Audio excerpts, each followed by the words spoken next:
കൃഷി ഒരു വിപണി മാത്രമല്ല, ഏറ്റവും നല്ല ഓർമ്മകളും കൂടിയാണ്. അതുകൊണ്ടാണ് എല്ലാ തിരക്കിനും ഇടയിൽ ഒരുപാട് പ്രൊഫഷണൽസ് കാർഷിക മേഖലയിലേക്ക് കുറച്ചു നേരം എത്തിച്ചേരുന്നത്. സ്വാഗതം കൃഷിഭൂമിയിലേക്ക്.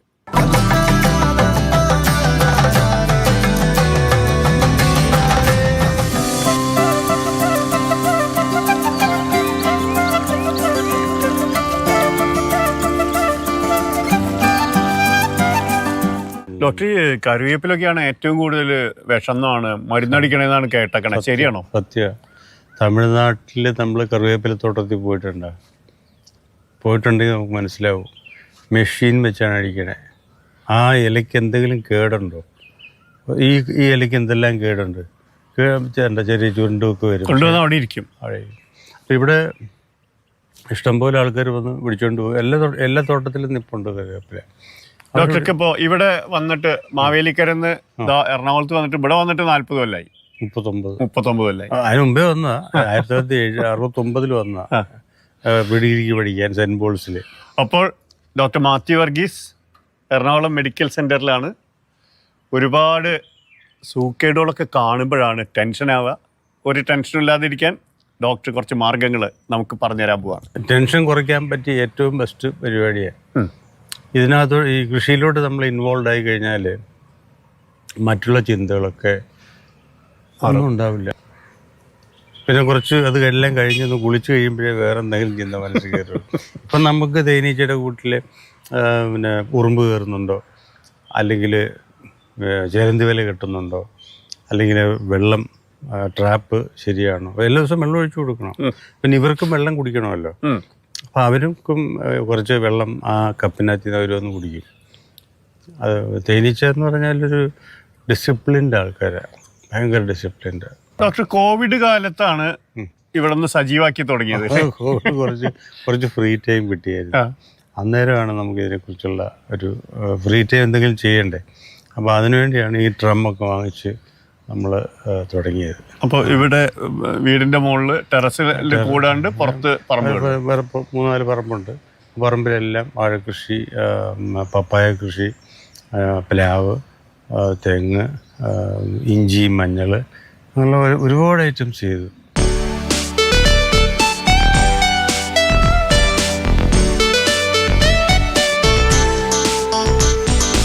ചെറിയ തേനീച്ചയാണല്ലേ? ചെറുതേനാണ്. നമ്മൾ ഉപദ്രവിക്കത്തൊന്നുമില്ല, കുത്തൊന്നുമില്ല. അപ്പോൾ പൊട്ടിച്ചു കഴിഞ്ഞാൽ തന്നെ നമ്മുടെ ദേഹത്തൊക്കെ പറ്റി പിടിക്കുന്നേ ഉള്ളൂ. ഇപ്പോൾ രാവിലെ അവർ പോളിനേഷൻ നടക്കുക, അല്ല പോളിനേഷൻ അല്ല, ഈ തേനെടുത്തോണ്ട് പൂമ്പൊടി എടുത്തുകൊണ്ട് വരുന്ന സീനായി കാണുന്നത് കണ്ടാ. ഓരോന്ന് പുറത്തോട്ട് പോകുന്നു. അത് ഓരോന്നിനും ഓരോ ജോലിക്കാരുണ്ട്. പൂ എവിടെ ഉണ്ടെന്ന് കണ്ടുപിടിക്കാൻ ഒരാൾ, പിന്നെ പൂമ്പൊടി കളക്ട് ചെയ്യാൻ വേറൊരാൾ, പിന്നെ പോലീസുകാരുണ്ട് ഇവിടെ. അതായത് അവർ 4-5 പേര് ആ കൂട്ടിന് കാവലിരിക്കും. ആ കൂട്ടിലില്ലാത്ത തേനീച്ച അതിനകത്ത് കയറ്റത്തില്ല. ഇവർ ചുരുങ്ങും. എല്ലാവരും ഒറ്റ ഒരു ഇതായിട്ട് ജാമാവും. ഇവിടെ പച്ചക്കറികൾ കുറെ ഉണ്ട്. ഇപ്പൊ സീസണിലായതുകൊണ്ട് ഇപ്പൊ വഴുതനങ്ങ ഉണ്ട്, തക്കാളി ഉണ്ട്, മുളകുണ്ട്, അങ്ങനെ കുറച്ച് കാര്യങ്ങൾ. ഒരു കാര്യം പറയേണ്ടതാണ്, കൃഷി ചെയ്ത് ഉണ്ടാക്കുന്ന ഒരു വഴുതനയുടെ സൈസ് എന്ന് പറഞ്ഞാൽ അത് ഇത്രേ ഉള്ളൂ. ഇത് നല്ലതുപോലെ വിഷമടിക്കാതെ ഇത് പോവില്ല. അപ്പം വലിയ വഴുതനങ്ങ നമുക്ക് കടയിൽ നിന്ന് കിട്ടുന്നത് ശരിക്കും വിഷമടിച്ചായിരിക്കും, അല്ലെങ്കിൽ അവർക്ക് മുതലാവില്ല. പുതനയും ഇത് ആഫ്രിക്കൻ മല്ലിയ. ഈ നമുക്ക് മല്ലിയിലയുടെ അതേ ടേസ്റ്റ് കിട്ടും.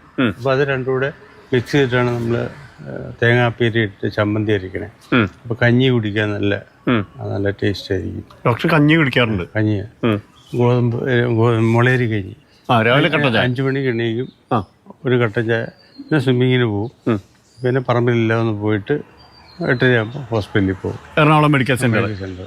അവിടെ അനസ്തേഷ്യസ്റ്റ് ആണ്. Anaesthesia HOD, anaesthesia critical care. അപ്പോൾ 39 തീറ. ഈ മാർക്കറ്റിൽ നിന്ന് പച്ചക്കറി വാങ്ങണോണ്ട് ഒരുപാട് രോഗങ്ങൾ വരുന്നു എന്ന് പറയുന്നതിലൊക്കെ വല്ല ശരിയുണ്ടോ? ഉണ്ട്, വിഷമാണ്. അത് നമുക്ക് ഈ വിഷം അടിച്ച പച്ചക്കറി ഏതാ വിഷം അടിക്കാത്തത് നമുക്കറിയത്തില്ല. ഇപ്പം തന്നെ പിന്നെ പച്ചക്കറി മാത്രം കഴിക്കുന്ന ആൾക്കാർക്ക് ലിവർ സിറോസിസ് ഭയങ്കരമായിട്ടുണ്ട്. അത് പ്രത്യേകിച്ച് ലേഡീസിന്. നമ്മുടെ ലൈഫ് ഹാബിറ്റ്സ് കൊണ്ട് നോ എക്സസൈസ്, ഒരു സെഡൻറ്ററി ലൈഫാണ്. അത് റെഗുലർ 1 hour എങ്കിലും എന്തെങ്കിലും നമ്മൾ ചെയ്തിരിക്കണം. അപ്പം ഇത് ചെയ്യാനുള്ള ഒരു റീസൺ എന്ന് വെച്ചാൽ നമുക്കൊന്ന് ഒന്ന് കുനിഞ്ഞ് നോന്ന് എന്തെങ്കിലുമൊക്കെ ചെയ്ത് കുറച്ച് ദേഹനങ്ങണം വെറുതെ ഇരിക്കാൻ പാടില്ല. ഈ സീസണിലുള്ളതാണ് ഇപ്പൊ നമ്മൾ പറഞ്ഞ കുറച്ച് തക്കാളി, കുറച്ച് വഴുതനങ്ങ, പച്ചമുളക്, അത്യാവശ്യം എന്നാലും വേണ്ടൊക്കെ ഇവിടെ ഉണ്ട്. അത്യാവശ്യം നമുക്ക് കിട്ടും. ഈ മിന്റ്, പിന്നെ ആഫ്രിക്കൻ മല്ലി. ഈ ആഫ്രിക്കൻ മല്ലി ഒരു നമുക്ക് മെയിൻ്റനൻസ് ഇല്ല. ആഫ്രിക്കൻ മല്ലി എന്താണ്? നമ്മളത് കണ്ടിട്ടില്ലല്ലോ. അതിന്റെ എന്താ സംഭവം? മല്ലിയുടെ അതേ ഒരേന്ന് മണപ്പിച്ച് നോക്കിയാൽ മതി, മല്ലിയില പോലെ തന്നെ ഇരിക്കും. അത് മെഡിസിനൽ വാല്യൂ ഉള്ളതാണ്. അത് ഗൂഗിൾ അടിച്ച് നോക്കി അറിയാൻ പറ്റും. ഇതിന്റെ എത്ര വലിപ്പത്തിലുള്ള ചട്ടി എടുക്കുന്നത്? നമ്മുടെ സാധാരണ ഈ ഇതാണ് വലിപ്പം. തീരെ ചെറുതല്ല, തീരെ ചെറുത് വേരിറങ്ങാൻ ബുദ്ധിമുട്ടായിരിക്കും. പിന്നെ ഇടയ്ക്കിടയ്ക്ക് ഇതിന്റെ മണ്ണ് നമ്മൾ മാറ്റണം, അല്ലെങ്കിൽ വേരിറങ്ങില്ല. എന്തൊക്കെയാ ഡോക്ടർ ചെയ്യുന്നത്? മണ്ണിടും? അല്ല, തിരിച്ച് ഇത് വീണ്ടും കമ്പത്തി കളയും, മിക്സ്, പിന്നെ ചാണകപ്പൊടി എല്ലുപൊടിയായിട്ട് മിക്സ് ചെയ്യും, രണ്ടാമത് ലൂസായിട്ട് ഫില്ല് ചെയ്യും. ഏതാണ്ട് 1/3 മണ്ണ്, 1/3 ചാണകപ്പൊടി, പിന്നെ എല്ലുപൊടി. എല്ലുപൊടിയുടെ പ്രത്യേകത വെച്ചാൽ അതിനകത്ത് ഈ വേരിറങ്ങണമെന്നുണ്ടെങ്കിൽ ഫോസ്ഫറസ് വേണം. അപ്പം എല്ലുപൊടിക്കകത്ത് ഫോസ്ഫറസ് കണ്ടന്റ് കൂടുതൽ, അപ്പോൾ അതുകൊണ്ട് ഫോസ്ഫേറ്റ്. അപ്പോൾ അതുകൊണ്ട് എല്ലുപൊടി കുറച്ച് ഇട്ട് കൊടുക്കും. അത് ഒരുപാട് ഇടണ്ട, ഒരു 10-20 ഗ്രാം. നമുക്ക് എന്തായാലും പറമ്പിലേക്ക് പോവാം. അവിടെ കുറച്ചുകൂടി പച്ചക്കറി ഉണ്ട്, വാഴയുണ്ട്, കാര്യങ്ങൾ കൂടുതലുണ്ട്. നമുക്ക് അങ്ങോട്ട് പോവാം. കുറച്ചുകൂടി മണ്ണി തൊട്ട് വെക്കാം.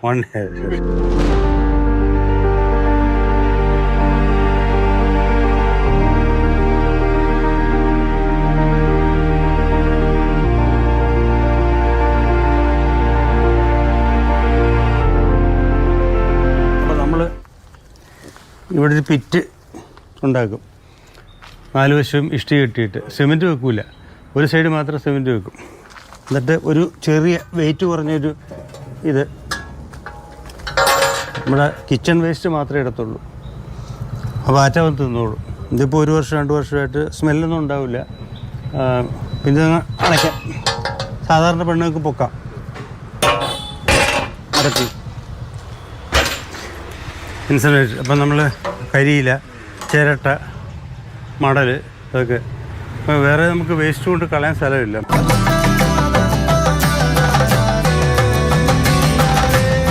ഇത് കൊത്തിയിട്ടുണ്ടല്ലോ, പഴുത്തു തുടങ്ങി.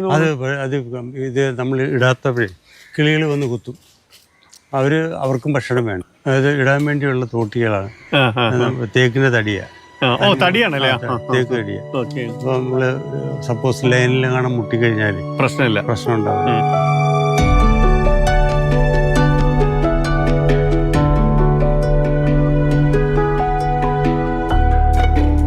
ഡോക്ടർ, അപ്പൊ കുട്ടിക്കാലത്ത് മാവേലിക്കര കറ്റാനത്ത് നിന്നാണ് വരുന്നത്. അന്ന് നെല്ലായിരുന്നു എന്ന് പറഞ്ഞു. എല്ലാ കൃഷിയുണ്ട്. നെൽകൃഷി, കപ്പ, ചേമ്പ്, ചേന, കാച്ചിൽ, കിഴങ്ങ്, പയറ്, വീട്ടിലേക്കുള്ള എല്ലാ സാധനങ്ങളും മിക്കവാറും. ഇവിടെ ഇപ്പം പലതരത്തിലുള്ള വാഴകൾ അല്ലേ? അതെ.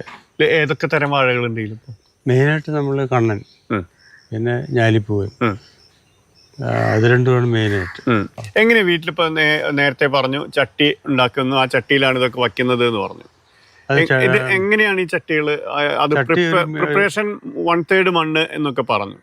ഇതിലെങ്ങനെയാ ഡോക്ടറിന്റെ നനയ്ക്കലും കാര്യങ്ങളും ഇതിന്റെ പരിപാലനം എങ്ങനെയാ ഡോക്ടർ? ഒരു മീഡിയം സൈസ് ചട്ടി ആയിരിക്കണം, നല്ല വേര് നല്ലപോലെ ഇറങ്ങും. ആ ചട്ടി നിറയ്ക്കുന്നതിന് മുമ്പ് അതിൻ്റെ അടിയിൽ വെള്ളം ഇറങ്ങാനുള്ള പ്രൊവിഷൻ കൊടുക്കണം. ചട്ടിക്കകത്ത് ഒരിക്കലും വെള്ളം കെട്ടിക്കിടക്കാൻ പാടില്ല. അപ്പോൾ അതിന് ഹോൾസ് ഇട്, അല്ലെങ്കിൽ ഓടിൻ്റെ കഷ്ണമോ ഇഷ്ടിക കഷ്ണമോ എന്തെങ്കിലും ഇട്ടിട്ട് മണ്ണ്, ചാണകം, എല്ലുപൊടി, പിന്നെ പറ്റുകയാണെന്നുണ്ടെങ്കിൽ ഈ ചകിരി ഇതന്നെ മറ്റേ ചകിരിച്ചോറ് എന്നുവെച്ചാൽ മണ്ണ് കട്ടിയായിരിക്കാൻ വേണ്ടിയാണ്, അല്ലെങ്കിൽ പടർന്നോളും. അപ്പോൾ ഇതെല്ലാം കൂടെ മിക്സ് ചെയ്തിട്ട് വേണം നമ്മൾ നടാൻ. നടുകയാണെന്നുണ്ടെങ്കിൽ തന്നെ ഒരുപാട് ഡെപ്തിൽ കൊണ്ട് നടരുത്. ഒരു വിരലിൻ്റെ താഴ്ച അത്രയിലേ നടാൻ പാടുള്ളൂ. പിന്നെ നമ്മളൊരു കുരു നടുകയാണെങ്കിൽ ഒരു ചെറിയ ഫിംഗറിൻ്റെ അറ്റം മാത്രം ഒരുപാട് താഴ്ച കഴിഞ്ഞാൽ കിളിച്ച് വരാൻ പാടായിരിക്കും. അതാണ് നനവെന്ന് പറഞ്ഞാൽ രാവിലെ ആയിരിക്കും നല്ലത്. കാരണം നനച്ചു കഴിഞ്ഞാൽ സൂര്യപ്രകാശം കിട്ടുമ്പോഴത്തേക്ക് ഇവരൊന്നുകൂടെ എനർജറ്റിക് ആയിരിക്കും. രാത്രി നനയ്ക്കുന്നതിലും നല്ലത് രാവിലെ നനയ്ക്കുന്നതാണ്. പിന്നെ കീടനാശിനി കഴിവതും അവോയ്ഡ് ചെയ്യുക. വേണമെങ്കിൽ നമുക്ക് പറ്റാവുന്നത് ഈ വേപ്പെണ്ണ, അത് മിക്സ് ചെയ്തിട്ട് അത് അടിച്ചു കഴിഞ്ഞാൽ ചിലപ്പോൾ മിക്കവാറും ഉള്ളതൊക്കെ ചെറിയ ചെറിയ സാധനങ്ങളൊക്കെ പൊക്കോളും.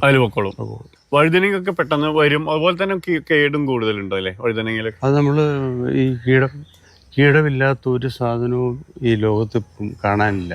അല്ലെങ്കിൽ നമ്മൾ ഗ്രീൻ ഹൗസ് പോലെ ഉണ്ടാക്കണം. ഈ പുറത്തൊക്കെ പോവുകയാണെങ്കിൽ എല്ലാം ഗ്രീൻ ഹൗസാണ്. അപ്പം US-ലാണെങ്കിലും UK-ലാണെങ്കിലും ഈവൻ ഇസ്രായേലിൽ പോയി കഴിഞ്ഞാൽ മതി.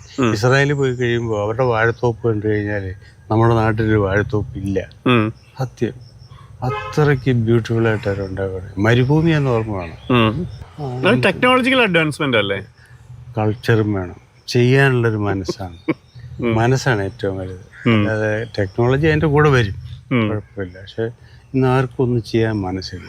ചുമ്മാ സീരിയൽ കാണുക, TV കാണുക, പിന്നെ എന്തെങ്കിലുമൊക്കെ കുശുമ്പും ഉന്നായ്മകൾ പറയുക. രാഷ്ട്രീയം വേണം, അത്യാവശ്യത്തിന് വേണം. ഒരുപാട് പേഷ്യൻസിനൊക്കെ കാണുന്ന ആൾക്കാരെ അങ്ങോട്ട്. അപ്പോൾ അവരുടെ ഒരു ലൈഫ് സ്റ്റൈൽ വെച്ചിട്ട് നോക്കുമ്പോൾ ഡോക്ടർക്ക് ഇപ്പോൾ കൃഷിയും ഇതൊക്കെ ആയിട്ട് കണക്ട് ചെയ്യുമ്പോൾ ഡോക്ടർക്ക് എന്താ പറയാനുള്ളത്? ചെറുപ്പക്കാരിൽ അസുഖങ്ങൾ കൂടുതലാണ്. Attack, liver cirrhosis, obesity, morbid obesity, വലിയ വയറ്. അത് BMI എന്ന് പറഞ്ഞു കഴിഞ്ഞാൽ 30 കൂടുതൽ 35-40 ബോഡി മാസ് ഇൻഡെക്സ്. അതെന്ന് വെച്ചാൽ ഇവരാരും വീട്ടിൽ നിന്നുള്ള ആഹാരങ്ങൾ കഴിക്കുന്നില്ല.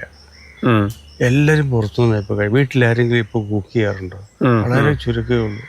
എല്ലാവരും രാവിലെ സ്വിഗ്ഗി, സൊമാറ്റോ ഓർഡർ ചെയ്യും, ഉച്ചയ്ക്ക് പുറത്തു പോയി കഴിക്കും. വൈകുന്നേരം ജങ്ക് ഫുഡാണ്. ജങ്ക് ഫുഡ് എന്ന് പറഞ്ഞു കഴിഞ്ഞാൽ ഏത് എണ്ണയിലിട്ട് വറുത്താന്നൊരു പിടിയില്ല. ഇവർ വലിച്ചുവാരി കഴിക്കുകയും ചെയ്യും. ഇവർക്കൊരു 30 വയസ്സാകുമ്പോഴത്തേക്ക് വെസൽസ് ബ്ലോക്ക് ആവും, ഹാർട്ട് ബ്ലോക്ക് ആവും. 40-35 വയസ്സുള്ള ആൾക്കാർ അറ്റാക്കായിട്ട് വരുന്നുണ്ട്, കാഷ്വാലിറ്റി. ചിലർ നമ്മുടെ കയ്യിൽ കറക്റ്റ് ടൈം കിട്ടുകയാണെങ്കിൽ രക്ഷപ്പെടും, ചിലർ മരിച്ചു പോകും. ചെറുപ്പക്കാരിൽ അസുഖങ്ങൾ ഭയങ്കര കൂടുതലാണ്. ഒന്ന് ഡയബറ്റിക്, ചെറുപ്പത്തിൽ ഡയബറ്റിക് പേഷ്യൻസ് കുറേ കൂടുതലാണ്. ഹൈപ്പർ ടെൻസീവ്, BP ഭയങ്കര ഹൈയാണ്. അത് പ്രത്യേകിച്ച് ലൈഫ് സ്റ്റൈലായിരിക്കും. പിന്നെ ലിവർ സിറോസിസ്, ലിവർ ഡിസോർഡർ. പിന്നെ മെയിനായിട്ട് ഗാസ്ട്രിക് പ്രശ്നം, അതായത് ഗ്യാസ്ട്രൈറ്റിസ്, ഗ്യാസ്, മറ്റേത് മറിച്ചത്, കോൺസ്റ്റിപ്പേഷൻ, പ്രോപ്പറായിട്ട് മലശോധനയില്ല, അങ്ങനെയുള്ള ഒരുപാട് പ്രശ്നങ്ങളുണ്ട്. പൊറോട്ടയാണ് ഇതിൻ്റെ എല്ലാ കാരണക്കാരും, വില്ലൻ. പൊറോട്ട കഴിച്ച് 3 ദിവസത്തേക്ക് പിന്നെ ഡോക്ടർക്ക് കുറെ ശത്രുക്കളെ കിട്ടോ പൊറോട്ടയ്ക്കെതിരെ പറഞ്ഞാൽ.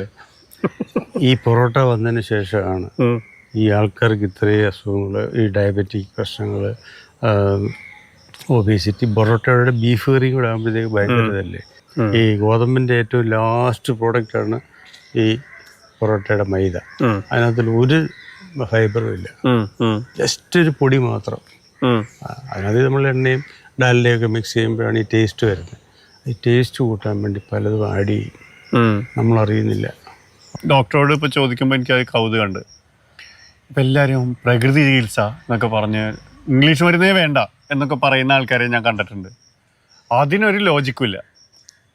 സയൻറ്റിഫിക് എവിഡൻസ് വേണം, അല്ലാതെ ഒരു കാര്യവും ചെയ്യാൻ പാടില്ല. ഇപ്പം നമ്മൾ കഴിക്കുന്ന മരുന്ന് ഇത് എവിടെ പോയി ആക്ട് ചെയ്യുന്നു, ഇതിൻ്റെ സൈഡ് എഫക്റ്റ് എന്താണ്, ഇതെല്ലാം നമ്മൾ അറിഞ്ഞുകൊണ്ട് തന്നെയാണ് ചെയ്യണത്. മറ്റ് പ്രകൃതി ചികിത്സ എനിക്കതിനെക്കുറിച്ച് അറിവില്ല. പക്ഷേ എന്നാൽ തന്നെയും ഞാൻ കമൻറ്റ് പറയാനും മാത്രമുള്ള ആധികാരികമായിട്ടുള്ള ഇതിൽ പരിചയമിരിക്കില്ല. പക്ഷെ എന്തായാലും എന്ത് ചെയ്താലും അത് എന്താണെന്ന് അറിഞ്ഞിട്ട് ചെയ്യണം. എന്താണ് ഈ മരുന്നൊന്നും വേണ്ട എന്ന് പറയുന്ന ഒരു രീതി നല്ലതല്ല. നമ്മൾ മരുന്ന് നമ്മുടെ ആവശ്യത്തിനുള്ളത് കഴിച്ചേ പറ്റുള്ളൂ. മരുന്നാണെങ്കിലും ഭക്ഷണമാണെങ്കിലും കഴിച്ചേ പറ്റുള്ളൂ.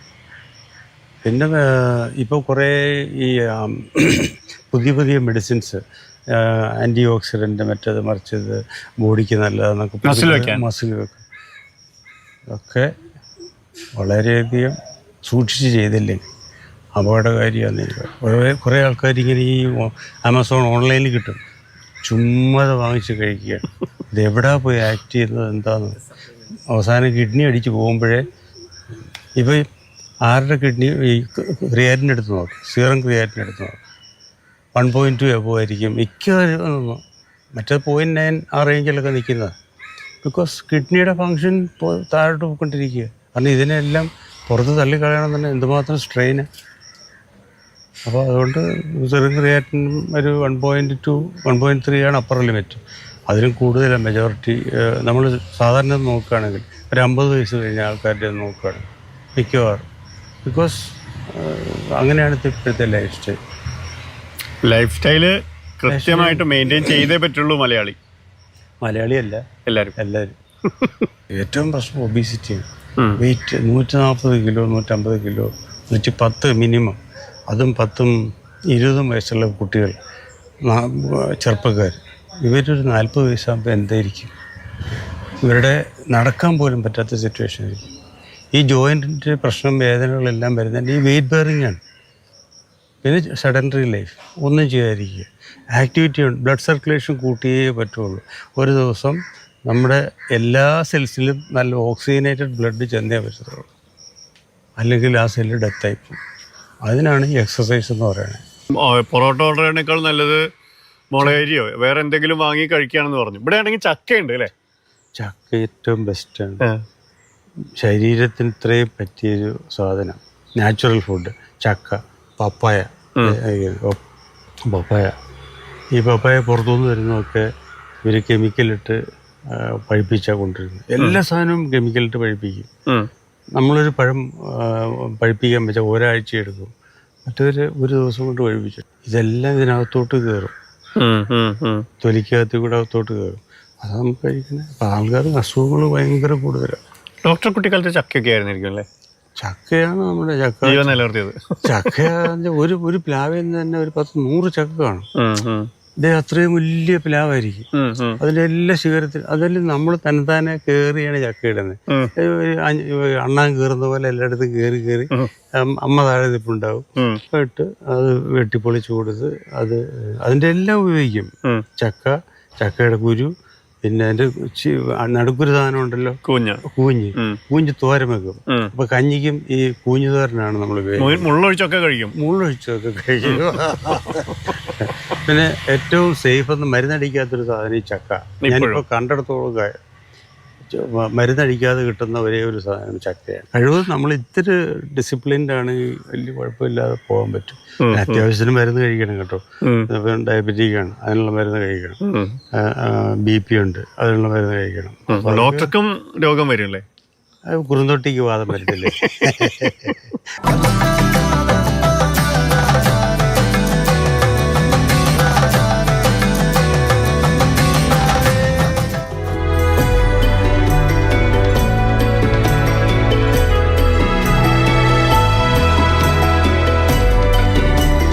ശരിക്കും കൃഷിയായിരുന്നു പണ്ട് ഇതിൽ നിന്നൊക്കെ നമുക്കൊരു മാർഗമായി നിന്നിരുന്നത്.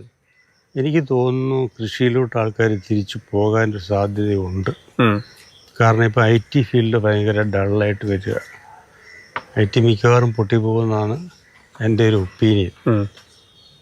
ഈ ആൾക്കാർ എവിടെ പോകും? എയിൽ എത്ര പേര് വേണം? 1000 പേര് പണിയെടുത്ത് 10 പേര് പോരെ. ബാക്കി 990 പേര് എന്ത് ചെയ്യും? ആ ലെവലിലോട്ട് കാര്യങ്ങൾ നീങ്ങിക്കൊണ്ടിരിക്കുക. 2030 ആകുമ്പോഴത്തേക്ക് AI ആയിരിക്കും.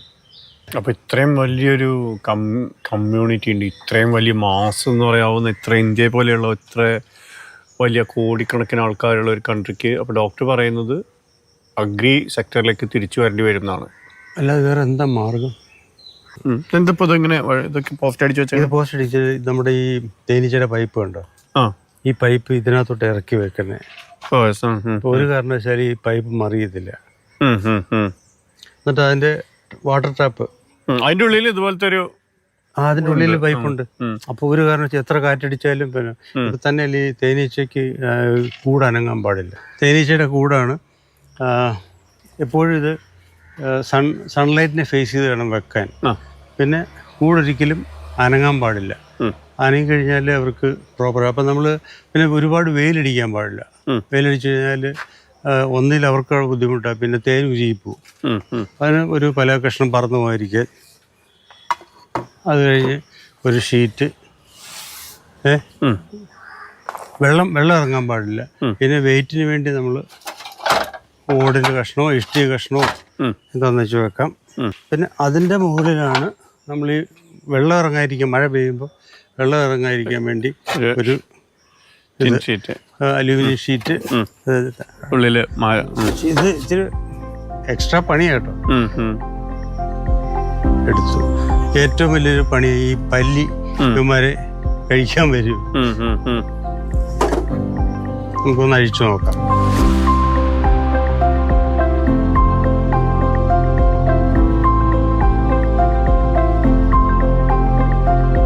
ഇവര് പൂവെടുക്കാൻ പോയിരിക്കുക. അപ്പൊ ഇത് ഇരിക്കുന്നൊക്കെ തേനാണ്. ഈ ബ്ലാക്ക് കളർ മറ്റേ വൈറ്റിലിനി വന്ന് പൂമ്പൊടി. ഇത് പൂമ്പൊടി.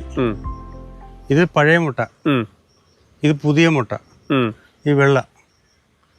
നമ്മൾ ഇതിനകത്ത് നോക്കുകയാണെങ്കിൽ ഒരു ഈർക്കിൽ വെച്ച് നോക്കുകയാണെങ്കിൽ ക്യൂവിനെ കാണാൻ പറ്റും. ഇത് വേണമെങ്കിൽ ആക്ച്വലി നമുക്ക് ഇത് സ്പൂൺ വെച്ചിട്ട് പൊരിയെടുത്താൽ ഒരു 50 ഗ്രാം കിട്ടും. ഇതൊരുമാതിരി വലിയ കുഴപ്പമില്ലാത്തൊരു കൂടാ.